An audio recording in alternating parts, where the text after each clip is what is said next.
नमस्कार, आपके साथ मैं हूं सुरभि शर्मा। इजराइल पर बारूदी चोट, 24 घंटे की वॉर रिपोर्ट। बड़ी खबर अब आपके सामने होगी क्योंकि खबर यही है कि ईरान किसी भी वक्त इजराइल पर बड़े हमले को अंजाम दे सकता है। दावा है कि यह हमला 1 अक्टूबर से भी बड़ा हो सकता है। खबर अमेरिका को है। शायद यही वजह है कि अमेरिका ने ईरान को संदेश भेजा है कि अगर अब हमला हुआ तो इजराइल नहीं रुकेगा। साथ ही बाइडेन ने मिडिल ईस्ट में अपने सबसे विनाशक बॉम्बर को भी तैनात कर दिया है। उधर इजराइल लेबनान पर लगातार हमलों को अंजाम दे रहा है। तो क्या जंग की आग में पूरा मध्य पूर्व झुलसने वाला है? एक्सपर्ट से होगा सीधा सवाल। उससे पहले ईरान ने कैसे जंगी तैयारी तेज कर दी है, बड़ी खबर आई है क्योंकि बड़े स्तर पर मिसाइलों की तैनाती को लेकर खबर है। 68 जगहों पर मिसाइलों की मूवमेंट को लेकर खबर है। ईरानी सोर्सेज एक्सियोस की ये रिपोर्ट क्या दावे कर रही है, इंफॉर्मेशन होगी आपके सामने क्योंकि बड़े स्तर पर मिसाइलों की तैनाती की ये तस्वीर एक बड़ा संदेश है। 68 जगहों पर मिसाइलों की मूवमेंट की खबर बड़ी है क्योंकि अब हमले की तैयारी को देखते हुए लगातार आ रही तस्वीरें ये बड़ा संकेत दे रही हैं। और रिपोर्ट में ये दावा आखिर है क्या? ईरान का कोड 68 आखिर है क्या? क्योंकि अमेरिका तक हड़कंप मचा हुआ है। दावा ये कि ईरान ने जंगी तैयारी को तेज कर दिया है। अब विनाशक मिसाइल को रेडी मोड पर रखने का मतलब है क्या? एक्सपर्ट से होगा सवाल। इसमें इंपॉर्टेंट यह है कि 68 लोकेशंस पर मिसाइल लॉन्चर्स की तैनाती को लेकर भी खबर है क्योंकि बड़े पैमाने पर सैनिकों की मूवमेंट की शुरुआत को लेकर दावे किए जा रहे हैं। मायने ये कि खमेनी के आदेश के बाद IRGC की तैयारी और इजराइल पर ईरान के बड़े हमले की आशंका। 26 अक्टूबर के हमलों का बदला संभव बताया जा रहा है। सबसे खास बात यह कि ईरान हर हरकत पर अमेरिका की भी नजर है। लेकिन अब जिस तरीके से खमेनी की अमेरिका और इजराइल को धमकी सामने आई है, ईरान और उसके समर्थकों पर हमला बंद करने की बात कह रहे हैं। हमले जारी रहे तो खामियाजा भी भुगतना होगा और इजरायली हमलों के पीछे अमेरिका, ये बात अब खमेनी कह रहे हैं। इजराइल में अमेरिकी सैनिक और थार्ड की मौजूदगी के बाद यह बयान भी बड़ा है और यह कहते हुए कि अगर ये हमले जारी रहे तो खामियाजा भी भुगतना होगा। इजरायली हमलों के पीछे अमेरिका है। अब इंफॉर्मेशन वॉल का रुख करते हुए आपको खमेनी के इस ऐलान के तहत यह बताएंगे कि आखिर किस तरीके से अमेरिका को भी सीधे तौर पर यह वार्निंग दी गई है, यह चेतावनी दी गई है।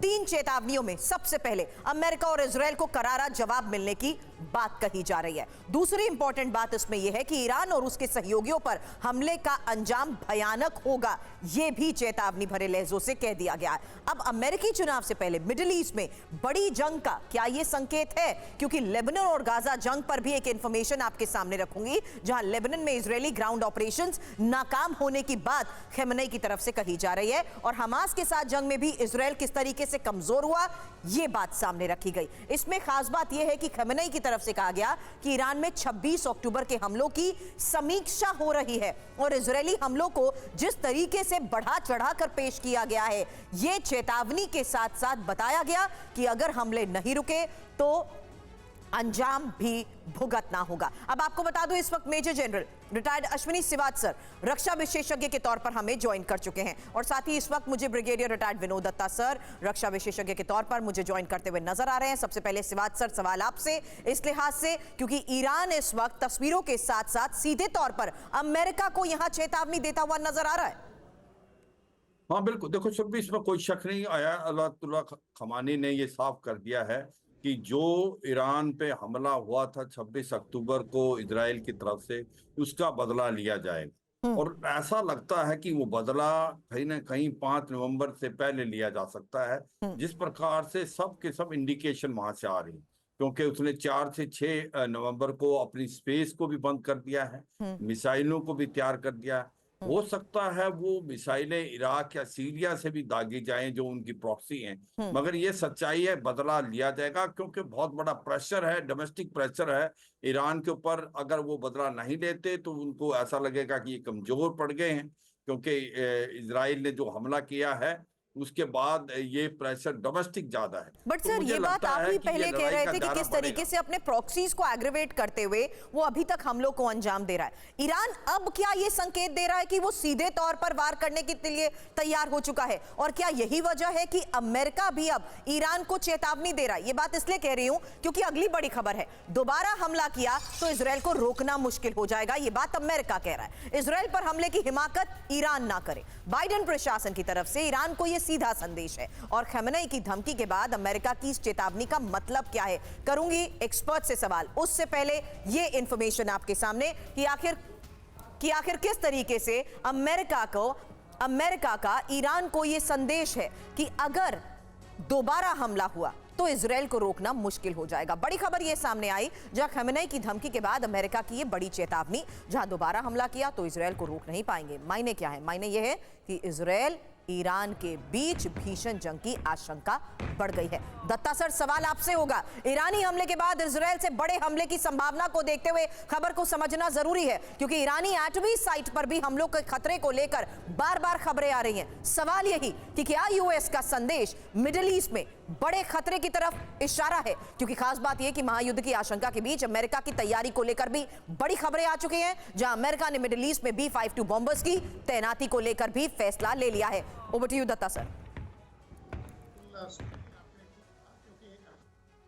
अमेरिका ने बिल्कुल साफ और वाज़ेह कर दिया है कि अगर ईरान ने दोबारा इस तरह की कोई हिमाकत की या इस तरह का कोई हमला किया तो इजराइल को रोकना बिल्कुल मुश्किल हो जाएगा। और इजराइल भी देखिए, इजराइल भी अमेरिका के कई उन्होंने स्ट्रेटेजिक सिग्नल दिए हैं इजराइल को, लेकिन इजराइल ने उन्हें दरकिनार कर दिया है।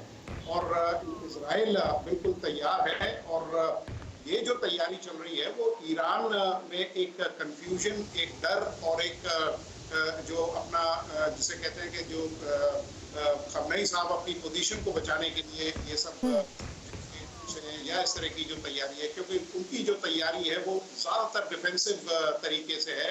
सर डिफेंसिव तरीके से भी है, लेकिन तस्वीरें जारी करते हुए वो ये भी तो साबित करने की कोशिश कर रहा है कि वो डिफेंसलेस नहीं है। ईरान की इजराइल को बड़ी धमकी को लेकर एक खबर है, जहां इजराइल पर अब 1 अक्टूबर से बड़े हमले को लेकर दावा किया जा रहा है। और IRGC के पूर्व कमांडर इस्माइल कोवसारी का यह दावा है। राष्ट्रीय सुरक्षा परिषद से जवाबी हमले पर मुहर को लेकर खबर, जहां इजराइल को जवाब देना ईरान का कानूनी अधिकार भी है।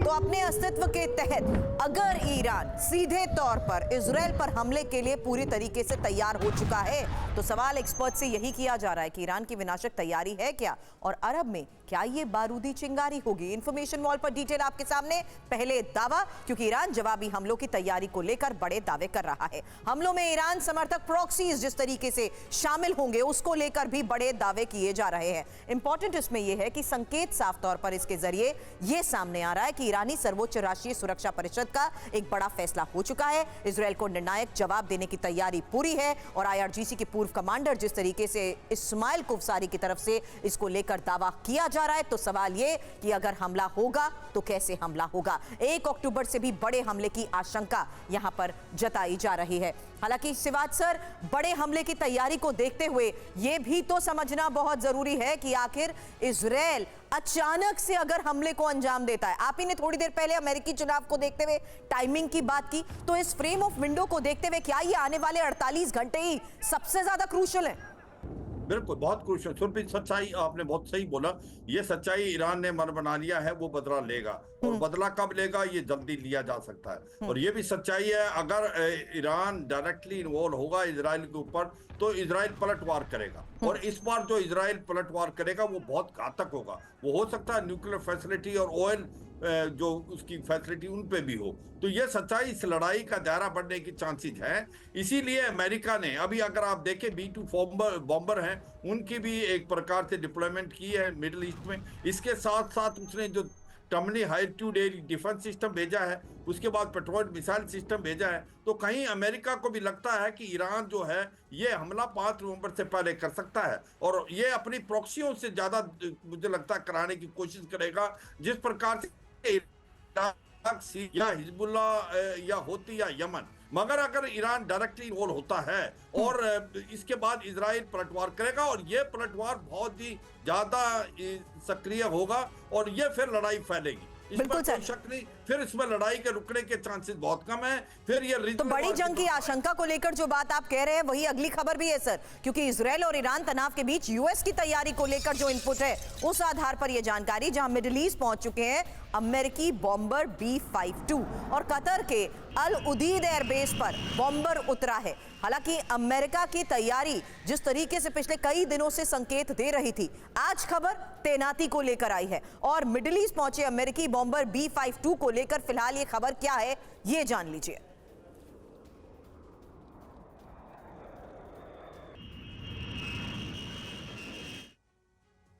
तो खबर है मिडिल ईस्ट में अमेरिकी B-52 बॉम्बर की तैनाती को लेकर। कहां पर तैनाती हो रही है? कतर के अल उदीद एयर बेस पर बॉम्बर उतरा है। वजह क्या है?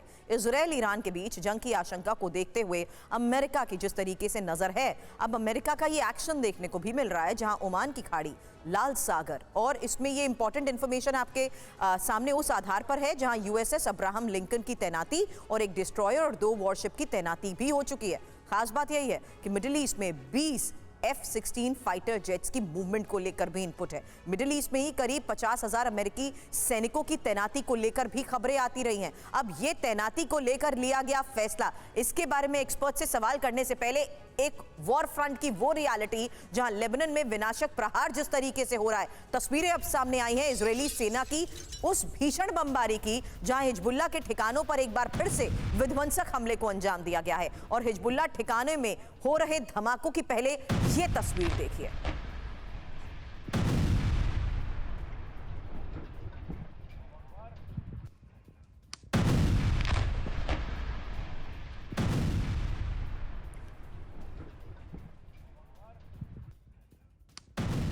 तो लेबनान में जारी इन हमलों के बीच एक और ये तस्वीर सामने आई, जहां इजरायली सेना ने हिजबुल्ला के ठिकानों पर एक और हमले को अंजाम दिया है और कैसे इसे उड़ा दिया गया।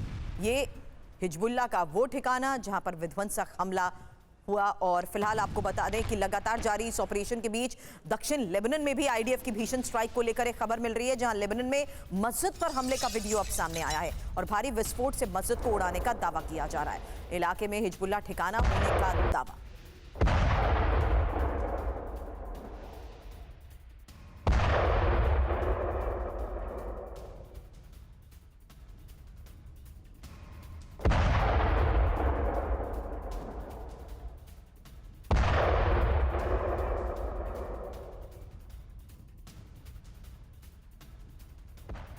हिजबुल्ला का तेल अवीव पर विध्वंसक हमला। तेल अवीव के पास गिलोत सैन्य बेस पर रॉकेट से अटैक को अंजाम दिया गया। रॉकेट अटैक में सैन्य बेस का एक हिस्सा, बड़ा हिस्सा तबाह हुआ है। कैमरे में रिकॉर्ड हमले की ये तस्वीर देखिए।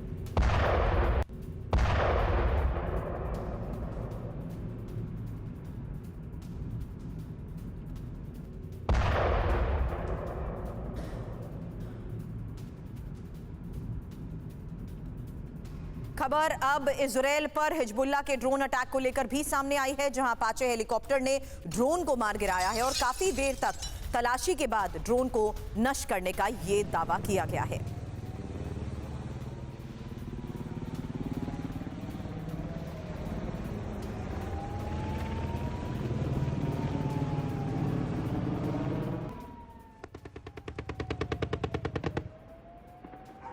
और उस बीच आपको बता दूं, brigadier retired Vinod Datta sir defence expert के तौर पर हमारे साथ है। इस वक्त group captain retired Vinod Augustine sir defence analysis हमें ज्वाइन कर चुके हैं। उनसे इस बारे में सवाल करूं उससे पहले एक इन्फॉर्मेशन, क्योंकि पिछले 24 घंटे में हिजबुल्ला ने इजराइल पर कहां पर हमलों को अंजाम दिया है, ये तस्वीर अब सामने आ चुकी है। देखिए किस तरीके से हिजबुल्ला ने उत्तरी इजराइल पर 130 रॉकेट दागे हैं। 10 ड्रोन से भी इजराइल को निशाना बनाया गया है। तेल अवीव, गलीली, हाइफा, हेशरोन पर हमले हो रहे हैं। तेल अवीव मिलिट्री बेस जिस तरीके से टारगेट पर है, उसके तहत ये इंफॉर्मेशन देखिए, जहां तेल अवीव में 10 से ज्यादा मिसाइल अटैक, मिलिट्री बेस के पास ड्रोन अटैक और हेशरोन में सेंट्रल स्टेशन पर रॉकेट अटैक को लेकर खबर सामने आई है। तो 24 घंटे की इस वॉर रिपोर्ट में हाइफा, गलीली और तीरा की भी डिटेल आपके सामने, जहां हाइफा में 10 रॉकेट से तबाही को लेकर खबर, जबकि गलीली में 5 रॉकेट से प्रहार हुआ है और तीरा में कई लोगों के घायल होने को लेकर भी खबर सामने आई है। अब इसमें खास बात यह है कि किस तरीके से नईम कासिम के चीफ बनते ही हिजबुल्ला ज्यादा एक्टिव हो चुका है और ज्यादा आक्रामक हो चुका है। अब विनोद सर सवाल, नईम कासिम के चीफ बनने के बाद हो रहे हमलों को लेकर भी। और आपके ज्वाइन करने से पहले मैं ये सवाल कर रही थी कि आखिर किस तरीके से ईरान एक बड़े हमले की तैयारी कर चुका है और उसमें अगले 50 घंटे बाद होने वाले अमेरिकी चुनाव के मद्देनजर यह कहा जा रहा है कि आने वाले 48 घंटे बहुत इंपॉर्टेंट है। बिल्कुल सुरभि जी, आपका दुरुस्त सवाल है। दो चीजें इसमें स्पष्ट हो रहा है।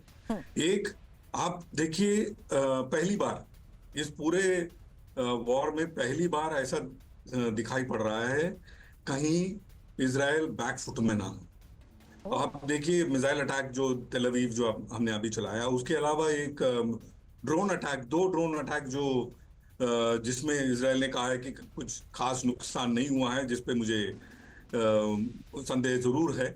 और इनके जो सो कॉल्ड आयरन डोम का फेलियर रहा हो, या इनके जो लेजर वेपन के फेलियर दिख रहे हों, या जो नॉर्दर्न एरिया में जिस तरह से हिजबुल्लाह की तरफ से नॉन स्टॉप अटैक हो रहा है, ये सब देख करके मुझे ऐसा लग रहा है कहीं इजराइल धीरे धीरे बैकफुट में जा रहा है।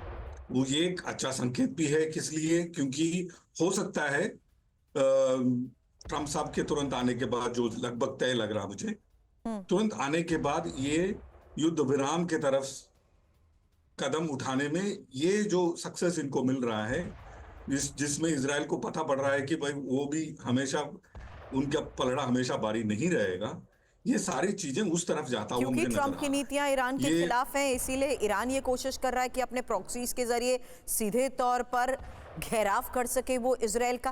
क्या यही वजह है कि इजराइल पर हिजबुल्लाह अब बड़े हमलों को अंजाम दे रहा है? एक और खबर है सर, इजरायली शहर हाइफा पर ड्रोन से अटैक को लेकर ये खबर आई है, और हाइफा के आसमान में जिस तरीके से हिजबुल्लाह के ड्रोन्स नजर आए हैं उसकी तस्वीर भी देखिए। ये रिहायशी इलाके हैं, रिहायशी इलाकों से गुजरे हिजबुल्लाह के ये ड्रोन, ये देखिए तस्वीर।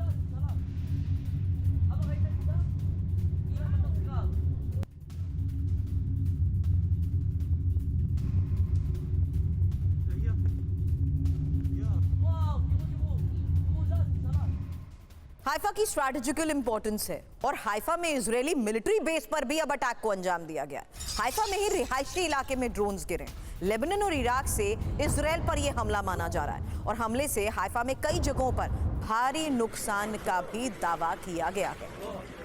विनोद दत्ता सर, अब हाइफा को ही टारगेट क्यों?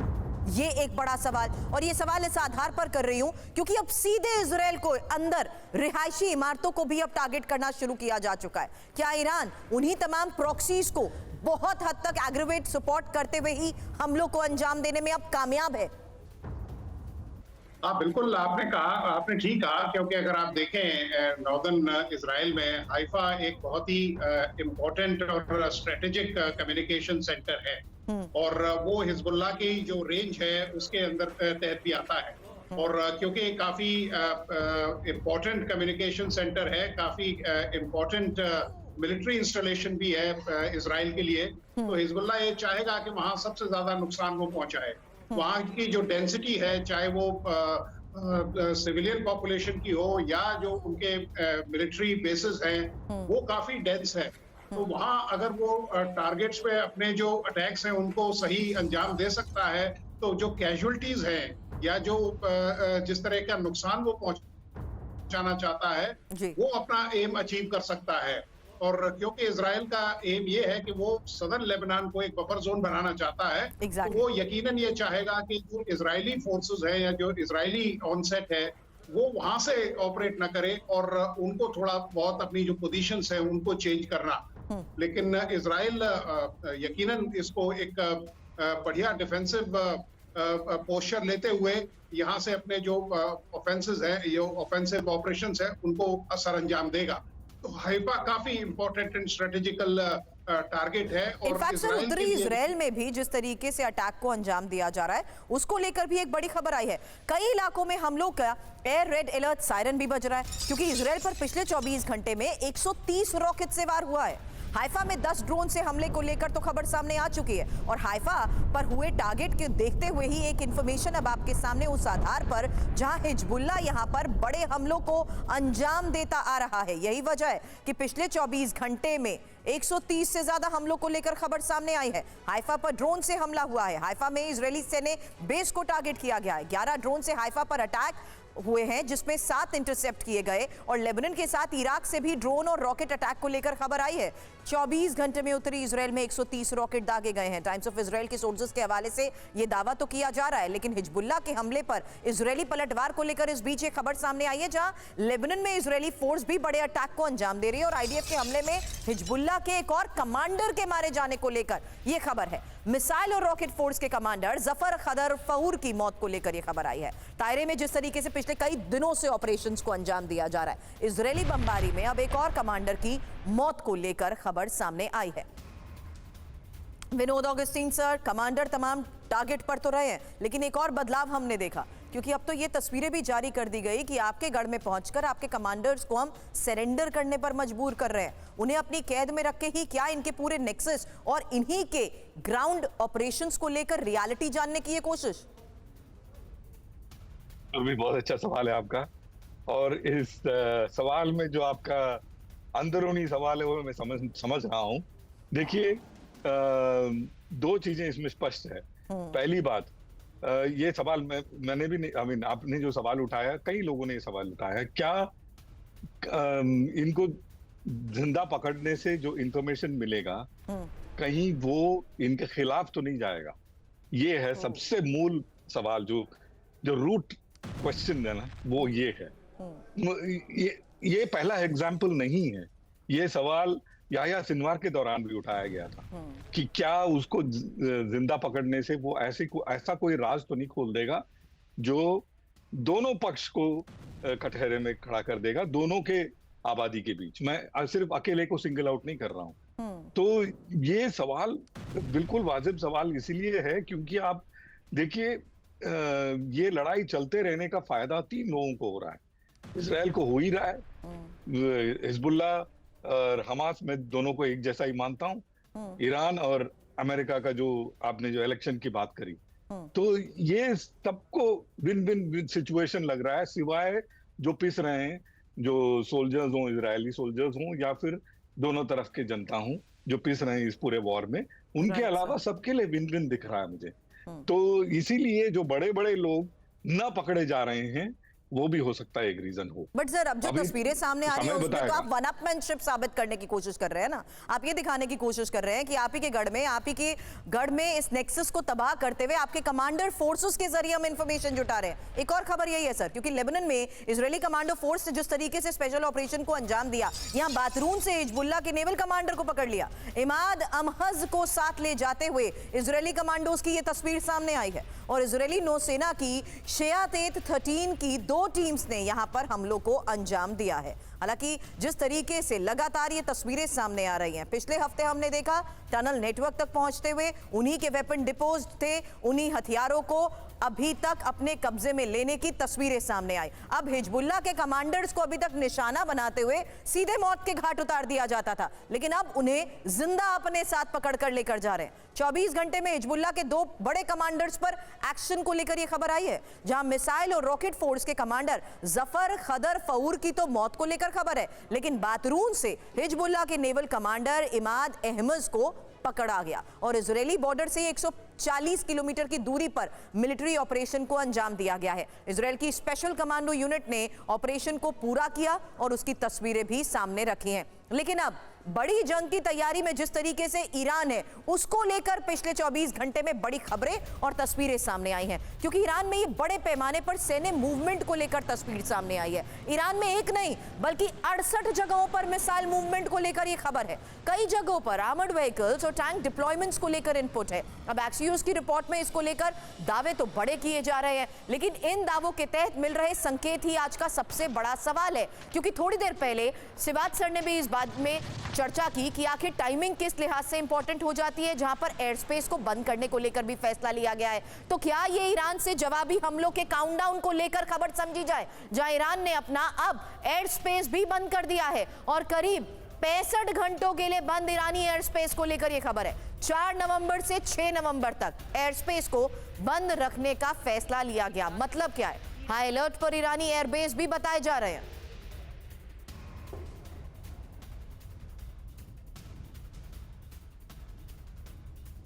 हालांकि इजराइल पर एयर स्ट्राइक की तैयारी में जिस तरीके से ईरान है, हमले के लिए तैयार ईरान के Su-24 बॉम्बर भी बताए जा रहे हैं। सिवाज सर, सवाल आपसे इसको लेकर करूंगी क्योंकि ये ऑपरेशन ट्रू प्रॉमिस 3 के लिए तैयार बताए जा रहे हैं। इस बार फाइटर जेट अटैक कर सकता है ईरान। सूत्रों के हवाले से ईरानी मीडिया इसको लेकर जो दावे कर रही है उस पर सवाल करने से पहले ये इंफॉर्मेशन जान लीजिए। जहां Su-24 तैयार बताए जा रहे हैं इजराइल पर, ईरानी वॉर को लेकर ये खबर है और ये लगातार खबरें इजराइल पर ऑपरेशन ट्रू प्रॉमिस 3 की तैयारी को लेकर आ रही हैं। इस बार फाइटर जेट से अटैक का मतलब क्या होगा सर? हमले के लिए तैयार बताए जा रहे हैं ईरान के Su-24 बॉम्बर्स। ईरान के पास करीब 30 Su-24 MK बॉम्बर्स हैं। ईरान के पास करीब 358 एक्टिव एयरक्राफ्ट भी हैं। इजराइल पर ईरान के 2 हमलों में मिसाइल और ड्रोन का इस्तेमाल हुआ है। लेकिन अब हमले में कैसा बदलाव? इस ऑपरेशन ट्रू प्रॉमिस 3 की रणनीति क्या समझ आ रही है? शिवाज सर, तो इसमें कोई शक नहीं, ईरान ने पलटवार करना है। ईरान इसकी तैयारी कर रहा है और ज्यादातर इसके चांसेस हैं कि 5 नवंबर से पहले ये हमला होगा।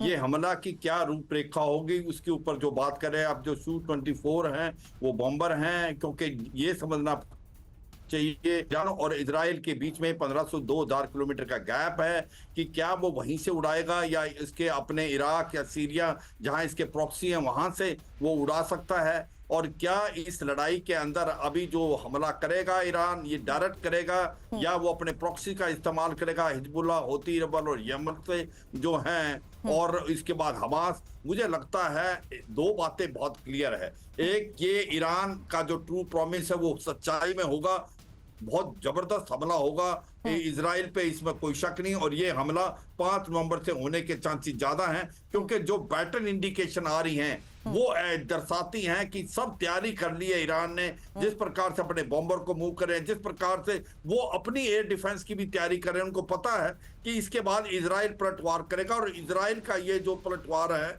वो बहुत ही ज्यादा सटीक होगा, क्योंकि इस बार इजराइल जो अमेरिका के प्रेशर में नहीं आने वाला कि कुछ टारगेट को हिट नहीं करेगा, वो ऑल आउट जाएगा। अमेरिका तो यही कह रहा है कि इस बार हमला किया तो इजराइल को रोकना ही हमारे लिए मुश्किल हो जाएगा सर। लेकिन ईरान जिस तरीके से वीडियोस जारी कर रहा है, विनोद दत्ता सर, सवाल अगला आपसे होगा। ये एक तस्वीर जरा देखिए इस सवाल से पहले। इजराइल पर जवाबी हमलों की ये बहुत बड़ी तैयारी बताई जा रही है और ये इजराइल पर बैलिस्टिक मिसाइल हमलों की चेतावनी है। वीडियो जारी करते हुए जिस तरीके से इजराइल को डराने की ये कोशिश है, उसके तहत ये सवाल करूंगी सर। 14 अप्रैल 1 अक्टूबर के हमले को याद दिला रहा है वहां का मीडिया। ईरानी मीडिया लगातार यहां पर हमले के बकायदा वीडियो दिखा रहा है।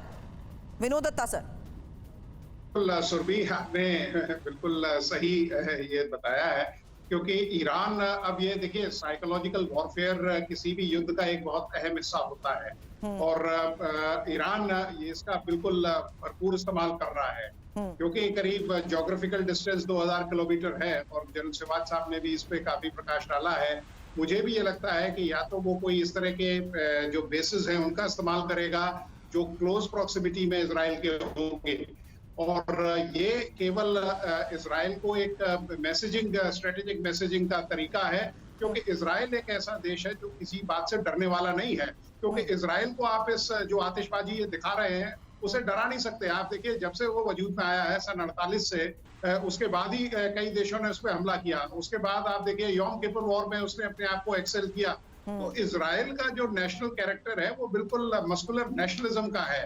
तो इजराइल को इन जो वीडियो से या इनसे डरने वाला नहीं है। और इजराइल अपनी जो अपनी तैयारी है, चाहे वो सामरिक हो, चाहे वो इंटेलिजेंस के प्लेटफॉर्म द्वारा हो, वो बिल्कुल श्योरली और सर्टेनली करता है। और वो उसने अपने टारगेट्स ऑलरेडी रजिस्टर कर रखे होंगे, लेकिन जो अटैक का टाइमिंग होगा, जो चूजिंग होगी, वो इजराइल तय करेगा और वो काफी ईरान के लिए घातक होगा। हालांकि जैसे आपने बताया कि जो ईरानियन रिपब्लिकन गार्ड है उनको तैयार कर दिया गया है, क्योंकि ईरान को भी ये डर है कि जिस तरह से पहले देखिए आपने ऑयल फील्ड पे अटैक हुआ था और भी इस तरह के जो इंस्टॉलेशंस है उन पे अटैक हो सकता है। तो इजराइल बिल्कुल ईरान को ये बता देना चाहता है कि हम अपने मर्जी से, अपनी चूजिंग के हिसाब से अपने टारगेट्स पे अटैक करेंगे और ईरान इसमें तैयारी कर रहा है। और खमनेई साहब, ईरान की एक और तैयारी को लेकर खबर है सर, ये है इजराइल की घेरेबंदी करने में जुटा ईरान, क्योंकि जवाबी हमलों से पहले ईरान की ये वॉर डिप्लोमेसी आखिर है क्या? विनोद ऑगस्टीन से सवाल आपसे होगा। ये खबर है कि कैसे अब इजराइल से राजनयिक संबंध खत्म करे इस्लामिक देश, ये बात, ये अपील की जा रही है और इस्लामिक देशों से खमेनेई ने ये बड़ी अपील की है। अब मिडिल ईस्ट में इजराइल को अलग थलग करने का ये प्लान जो सामने आ रहा है, उसके तहत खबर क्या है ये जान लीजिए, क्योंकि इजराइल की घेरेबंदी अभी तक तो प्रॉक्सीज के जरिए अटैक के लिहाज से करने की ईरान कोशिश करता आ रहा है, लेकिन इस वॉर डिप्लोमेसी के बारे में भी सवाल से पहले ये जानिए कैसे इजराइल पर जवाबी हमलों से पहले ईरान ये कोशिश कर रहा है कि इजराइल से राजनयिक संबंध इस्लामिक देश खत्म कर दें। इस्लामिक देशों से खमेनेई ने यह बड़ी अपील की है। ईरान में 68 जगहों पर सैन्य मिसाइल मूवमेंट के बारे में भी थोड़ी देर पहले मैंने आपको बताया।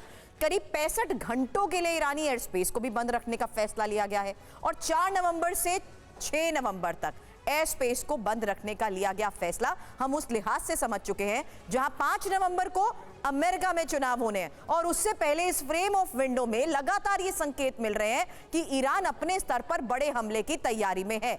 लेकिन अब सवाल विनोद सर उस लिहाज से कि क्या वाकई ये पॉसिबल हो पाएगा? आप भले ही इस्लामिक देशों को इजराइल के खिलाफ कर ले, उसके एक्शन के लिहाज से प्रोटेस्ट हो रहा है, उसके खिलाफ आवाज उठाई जा रही है, लेकिन आप राजनीतिक तौर पर, आर्थिक तौर पर क्या यही इस्लामिक देश हिचकिचा नहीं रहे इस बारे में कुछ एक्शन लेने की बात कहने को लेकर भी? अच्छा सवाल है सुरभि जी। अब मैं वही आपके पिछले सवाल के साथ यही कह रहा था कि जो लोग जिंदा पकड़े जा रहे हैं, ये असली इस्लामिक मीडिया या फिर इराकी मीडिया में ये ईरानी मीडिया में ये कहा जा रहा है कि वो इजरायली मोसाद एजेंट होंगे या फिर खरीद लिए गए होंगे। तो इनको जो एक्सट्रिकेट किया जा रहा है वो उसके लिहाज से भी काफी खिंचातानी इनके अपने मीडिया के अंदर हो रही है, जो अरबिक मीडिया के अंदर। रही बात क्या इस्लामिक देश एकजुट होकर के इजराइल के खिलाफ खड़े होंगे, इस सवाल का जवाब नहीं है। नहीं होंगे क्योंकि इनके जो इनहेरेंट शिया सुन्नी के बीच का जो लड़ाई है वो पिछले 1400 साल में कभी नहीं खत्म हुआ है। ऐसे कई मौके आए जहां ये एक साथ अगर हो जाते तो काया पलट हो जाता हिस्ट्री का, वो हुआ नहीं क्योंकि करबला जो है बहुत ज्यादा स्ट्रांग है दोनों के सहन में, और ये कभी भी अलाइन नहीं होंगे। अगर ईरान कुछ कहेगा तो सुन्नी वर्ल्ड अलाइन होगा, इम्पॉसिबल है, क्योंकि वर्चस्व फिर ईरान की बढ़ जाती है। दूसरी बात यह है सुरभि जी, मिडिल ईस्ट का जो सिक्योरिटी है पूरा का पूरा यूएस के साजो सामान पे, उनके फाइटर एरोप्लेन पे और उन सब चीजों पे निर्भर है। यूएस का अपना एक बेस बहरीन में है। 80-90 के दशक तक वो यूनाइटेड स्टेट्स का एक पार्ट हुआ करता था। काफी लोगों को इसके बारे में जानकारी नहीं है। It was territorial part of United states in Bahrain. तो सेंट्रल मिडिल ईस्ट का सारा सिक्योरिटी का दारोमदार है। स्पेशली कुवैत के बाद ये रियलाइज किया है लोगों ने कि यूएस का दामन ये नहीं छोड़ सकते हैं। तो यूएस इन सारे लोगों को सिक्योरिटी के लिहाज से कम कठपुतलियों की तरह नचा रहा है, और यूएस इसके बाद इसका बिल्कुल इजाजत नहीं देगा कि ये सब एक साथ होकर के इजराइल को अलग करें। ओवर टू यू सुरभि जी। चलिए, आप सभी का बहुत बहुत शुक्रिया इन तमाम पहलुओं पर चर्चा करते हुए ये समझाने के लिए कि आखिर किस तरीके से इस वॉर फ्रंट में बड़े स्तर पर तैयारी को लेकर साफ संकेत मिल रहे हैं कि आने वाले 48 घंटे कितने ज्यादा क्रूशियल हो गए हैं। और ये बात एक बार फिर से इसलिए दोहरा रही हूं क्योंकि इजराइल हिजबुल्लाह के सफाई का जिस तरीके से अभियान चला रहा है, हिजबुल्लाह पिछले 2 दिनों से इजराइल को दहशत से भरने में भी कामयाब होता हुआ नजर आया है। अब इजराइल के लिए सबसे हैरानी की बात तो यही है कि हिजबुल्लाह के रॉकेट या ड्रोन को एयर डिफेंस नष्ट नहीं कर पा रहे हैं। माना यह भी जा रहा है कि रूस की टेक्निक से ड्रोन और रॉकेट को अपग्रेड कर दिया गया है। अब यही वजह है कि अब हिजबुल्लाह इजराइल की राजधानी तक हमला करने में भी कामयाब हो रहा है। बौखलाहट में इजराइल ने भी लेबनान में हवाई हमले तेज कर दिए हैं। हिजबुल्लाह के कई ठिकानों को तबाह कर दिया गया है।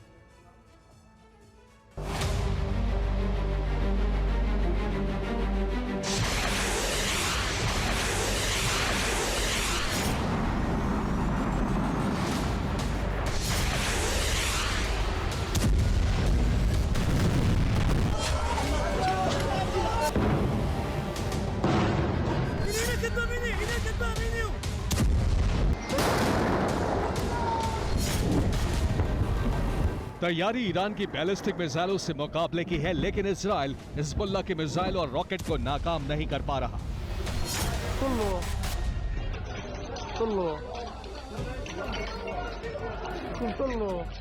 इजराइल की जमीन पर धमाके की यह तस्वीर बॉर्डर के करीब के इलाके की नहीं है। ये धमाका तेल अवीव में हुआ, इजराइल की राजधानी में हुए, जिसकी सुरक्षा सबसे ज्यादा सख्त है। धमाका तेल अवीव के अल्तीरा में हुआ। लेबनान से लॉन्च की गई एक मिसाइल एक इमारत पर गिरी। इमारत को मिसाइल से काफी नुकसान हुआ है। 20 लोगों के जख्मी होने की खबर है। इजराइल में पिछले 2 दिनों से धमाकों के शोर से दहशत है। हिजबुल्लाह की कामिकाज़े ड्रोन इजराइल में घुसने में कामयाब रहे, तो वहीं अब रॉकेट और मिसाइल भी इजरायली एयर डिफेंस को चकमा दे रहे हैं।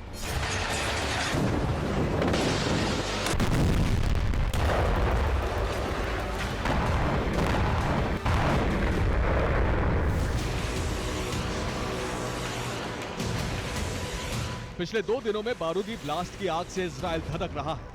बार बार सायरन की आवाज गूंजती है और फिर आसमान में शुरू होता है रॉकेट और एयर डिफेंस की मिसाइलों का महासंग्राम।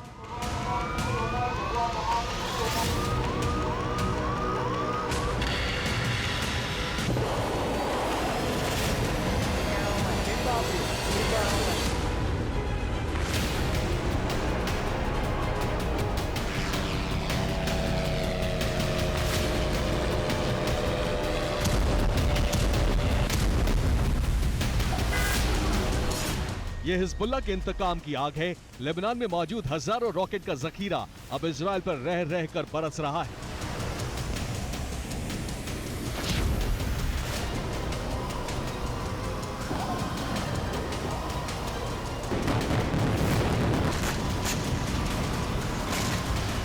इजराइल पर हमले के लिए हिजबुल्लाह को नए हथियार मिले हैं।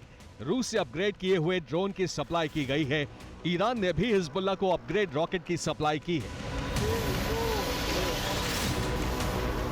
माना जा रहा है कि आयरन डोम और डेविड स्लिंग जैसे एयर डिफेंस पर रूस ने रिसर्च की है और उसके बाद ईरान को भी नई तकनीक दी गई है। अब हिजबुल्लाह के हथियार आसानी से इजरायली एयर डिफेंस को नाकाम कर रहे हैं।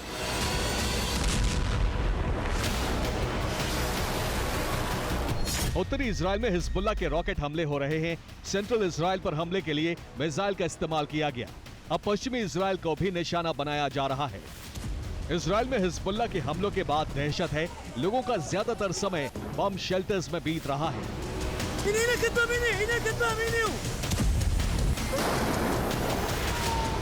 इजराइल के लोगों को बार बार बम शेल्टर में भेजा जा रहा है। रात के वक्त भी हमलों की वजह से लोग घर नहीं जा पा रहे हैं।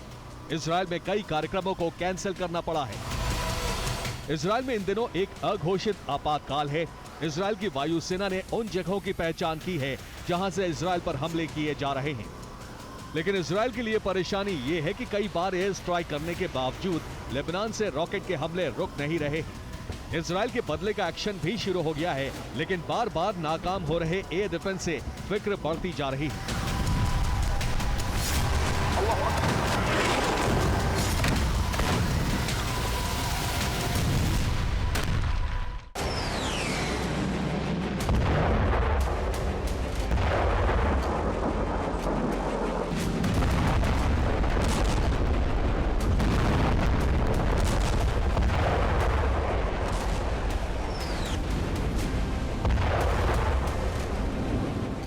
इजराइल ने हिजबुल्लाह से बदला लेना शुरू कर दिया है। इजराइल के कई लड़ाकू विमान लेबनान में अलग अलग जगहों पर बमबारी कर रहे हैं।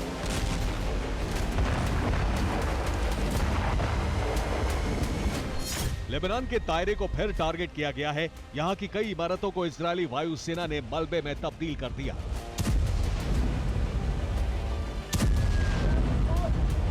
दायरे को इजरायली सेना हिजबुल्लाह का सबसे बड़ा गढ़ मान रही है। उत्तर पूर्वी लेबनान में भी बमबारी जारी है। अब तक लेबनान के इस हिस्से में 45 लोगों की मौत हो चुकी है। इजरायली वायुसेना इन इलाकों में गांवों पर बमबारी कर रही है।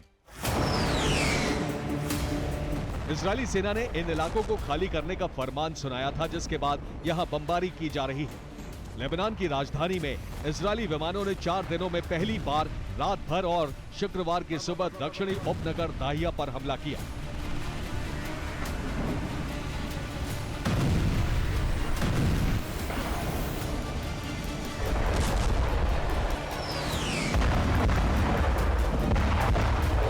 दाहिया के 9 इलाकों को आईडीएफ ने खाली कराया है।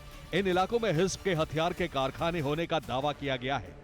दाहिया में हिजबुल्लाह के कई कमांड सेंटर होने का भी दावा है। इजरायली वायुसेना के हमले के बाद रिहायशी इलाकों में भारी तबाही हुई है। लेबनान का दावा है कि कई सिविलियन जख्मी हुए हैं। रिपोर्ट के मुताबिक लेबनान के बालबेक से 60,000 लोगों का पलायन हुआ है। यूएन की एजेंसी के मुताबिक लेबनान में 10 लाख से अधिक लोग बेघर हो चुके हैं। आम लोगों की मौत का आंकड़ा भी अलग अलग है। इजरायली वायुसेना ने दक्षिण लेबनान में एक और मस्जिद को गिरा दिया है। वायुसेना का दावा है कि आईडीएफ के हमलों के बाद हिजबुल्लाह के लड़ाके मस्जिदों में छिप गए हैं। इन हमलों के बावजूद हिजबुल्लाह का हौसला बरकरार है। हिजबुल्लाह ने नया वीडियो जारी किया है। इस वीडियो में एंटी टैंक मिसाइलों का प्रदर्शन किया गया है। वीडियो से दावा किया गया है कि लेबनान में इजरायल के एक भी मरकावा टैंक को नहीं बख्शा जाएगा। इजरायल के सभी मरकावा टैंक को भस्म करने की धमकी दी गई है। ब्यूरो रिपोर्ट, TV9 भारत पर।